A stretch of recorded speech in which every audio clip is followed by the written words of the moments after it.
Thiruvananthapuram Karyavattom greenfield സ്റ്റേഡിയത്തിന് സമീപം മരം കടപുഴകി റോഡിലേക്ക് വീണു. ദേശീയപാതയിൽ ഗതാഗതം തടസ്സപ്പെട്ടു. വിഴിഞ്ഞത്ത് മരം കടപുഴകി വീണ് വൈദ്യുതി ലൈൻ പൊട്ടി. രാഹുൽ ജി നാഥ് ചേർന്നുണ്ട് വിവരങ്ങളുമായി. രാഹുൽ, രണ്ടിടത്താണ് മരം കടപുഴകി വീണത്. ഗ്രീൻഫീൽഡ് സ്റ്റേഡിയത്തിന് സമീപം നിരവധി വാഹനങ്ങൾ പോകുന്ന ഒരു ദേശീയപാതയാണ്. അവിടെ എന്തെങ്കിലും അപകടം സംഭവിച്ചിട്ടുണ്ടോ?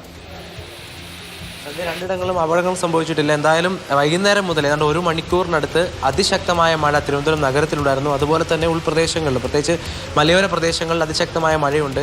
ഇപ്പോൾ എന്തായാലും മഴയ്ക്കൊപ്പം വലിയ കാറ്റിന്, ശക്തമായ കാറ്റിൻ്റെ സാന്നിധ്യവും ഉണ്ട് എന്നുള്ളതാണ് ഏറ്റവും പ്രധാനപ്പെട്ട കാര്യം. കാരണം ഈ കാറ്റ് വരുന്ന ഘട്ടത്തിലാണ് ഈ മരം കടപുഴകി വീണ് അപകടങ്ങൾ ഉണ്ടാകുന്നത്.